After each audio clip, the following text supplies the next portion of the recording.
ओम सत्यार्थ प्रकाश क्या और क्यों। चौथा भाग। प्रभु न आता है और न ही कहीं जाता है। सत्यार्थ प्रकाश ने वेद के प्रमाणों से ईश्वर की सर्वव्यापकता सिद्ध करते हुए संसार को यह बताया कि परमेश्वर कहीं भी आता जाता नहीं।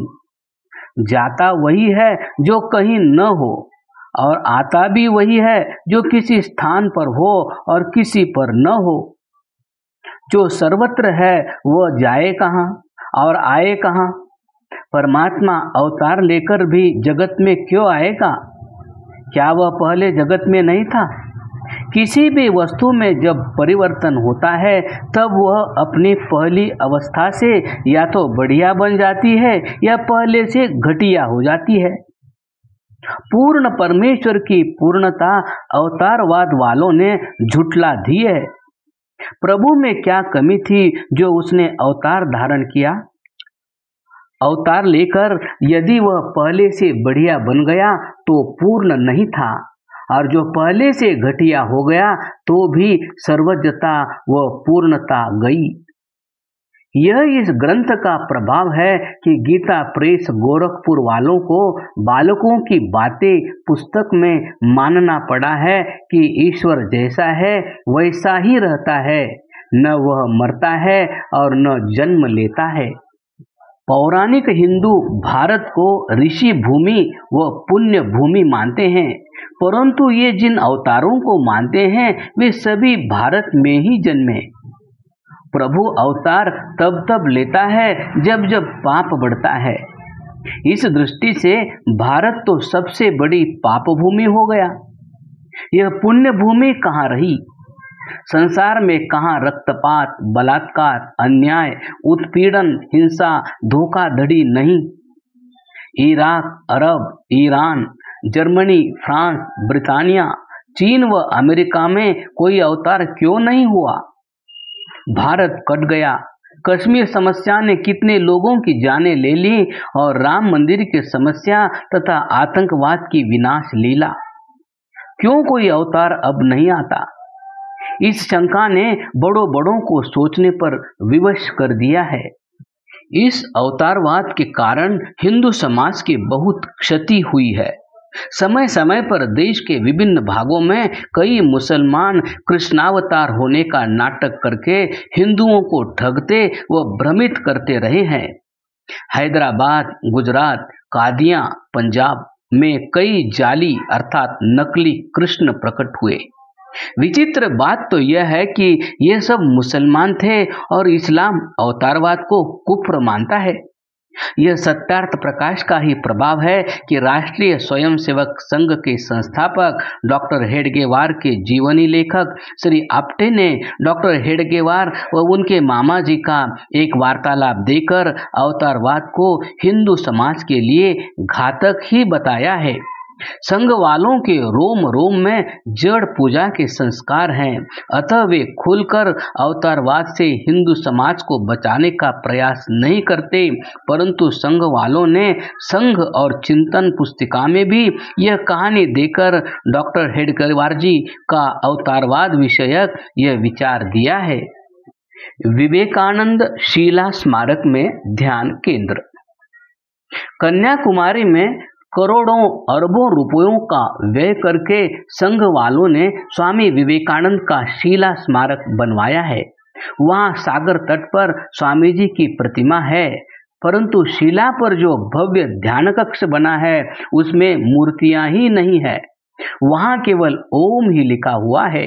यह ऋषि दयानंद के इस कालजयी ग्रंथ का ही प्रभाव है। लाहौर से पौराणिकों के एक पत्र में एक लेख प्रकाशित हुआ था। उसका शीर्षक था, पत्थर भी कभी सुनते हैं फरियाद किसी की। अर्थात पत्थर जड़ पदार्थ है, ये किसी की गुहार पुकार कैसे सुन सकते हैं। यह सत्यार्थ प्रकाश का स्पष्ट प्रभाव है।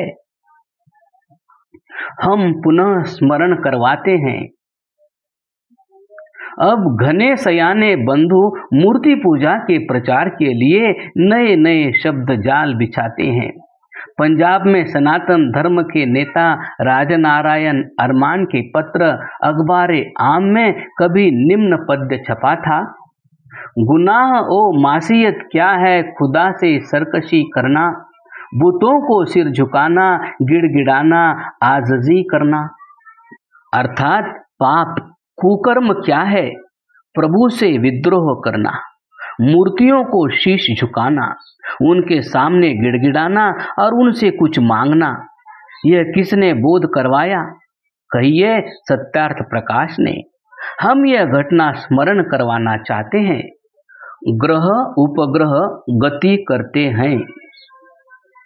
वेद इस सृष्टि को जगत कहता है।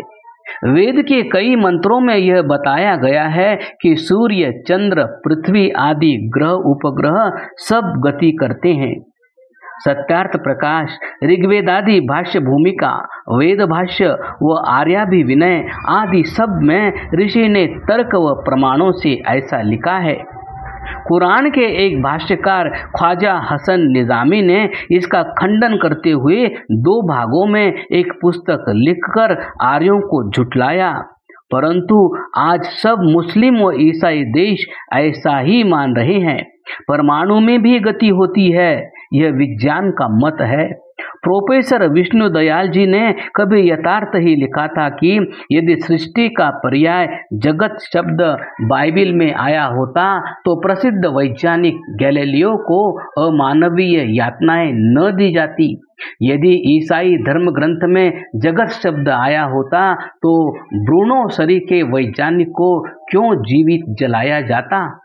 कुछ भी हो, आज संपूर्ण विश्व सत्यार्थ प्रकाश के इस सद्विचार से आलोकित हो चुका है।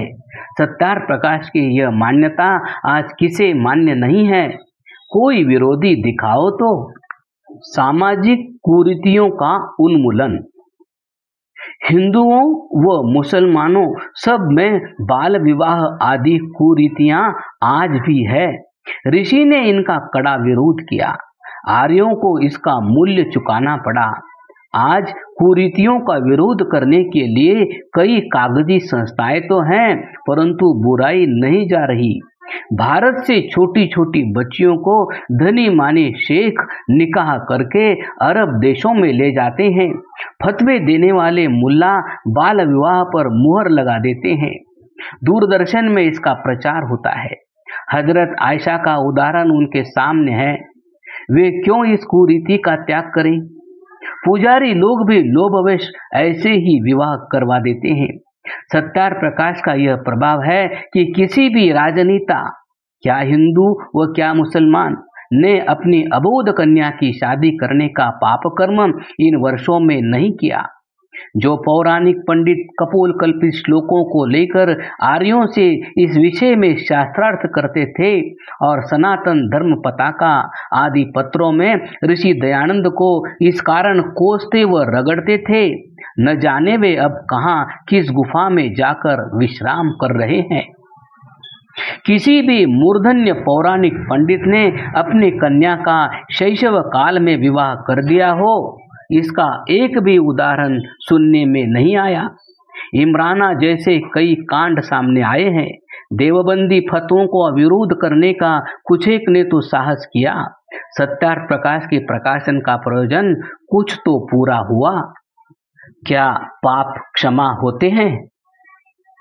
ऋषि दयानंद की धार्मिक जगत को एक बहुत बड़ी देन यह है कि आपने सत्यार्थ प्रकाश आदि ग्रंथों में यह सिद्धांत रखा कि परमात्मा दुष्कर्मों का फल अवश्य देता है, वह पाप क्षमा नहीं करता। वैसे सजा व जजा, पाप का दंड व पुण्य का फल, ये दोनों शब्द इस्लामी साहित्य में मिलते हैं, परंतु सैकड़ों वर्षों से मुसलमानों को रसूल की सिफारिश व कुकर्म बख्शे जाने पर अटल विश्वास है।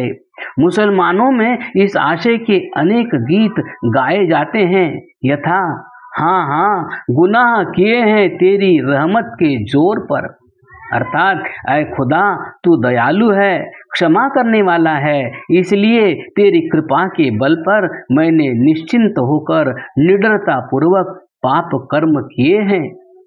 पंजाब विश्वविद्यालय में बीए फारसी के पाठ्यक्रम में एक गद्य पाठ था।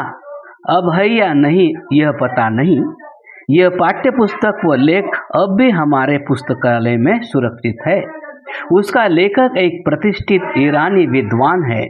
इसमें कहा गया है कि यदि जीव पाप नहीं करेंगे तो अल्लाह सब रूहों अर्थात जीवों को नष्ट करके नए जीवों को उत्पन्न करेगा।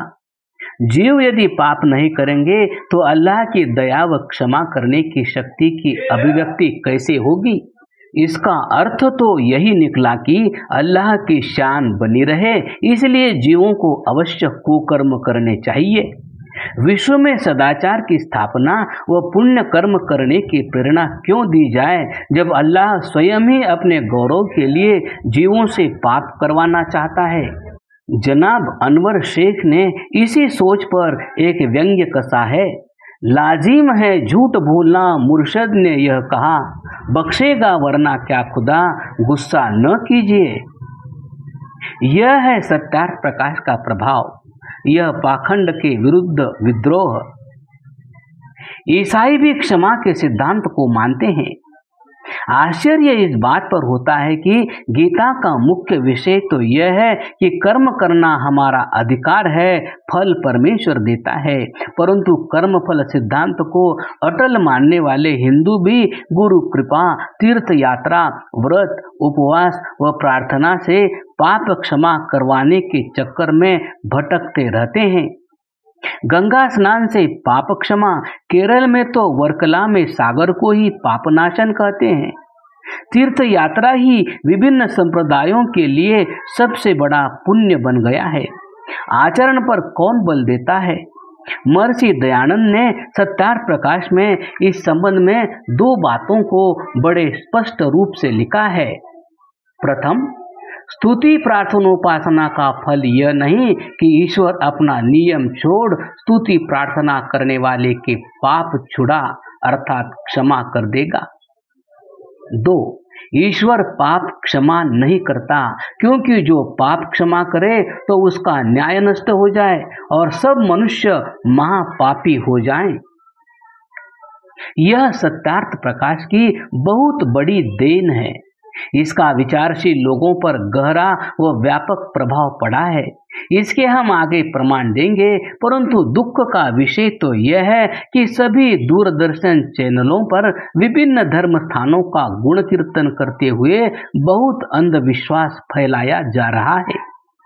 अमरनाथ का हिमलिंग हो अथवा अजमेर की कब्र, हज यात्रा, किसी चर्च की चर्चा हो अथवा गुरुद्वारे पर वार्ता हो, दूरदर्शन टेलीविजन पर यही बताया जाता है कि सब कामनाएं यहाँ पूर्ण होती है। मुर्दे प्रार्थनाएं सुनते व क्षमा करते हैं, संतान की प्राप्ति होती है, कोर्टों में लटके व उलझे केस जीते जाते हैं, हत्यारे दंड पाने से बच जाते हैं। ऋषि ने प्रार्थनोपासना का फल आत्मशुद्धि व आत्मबल की प्राप्ति बताया है। जल स्थल को ऋषि ने तीर्थ ही नहीं माना। कश्मीर में हजरत बल की दरगाह, अमरनाथ का लिंग व वैष्णव देवी भूकंप की विनाश लीला से किसी को न बचा सके। कितने तीर्थ यात्री मर गए क्रमशः।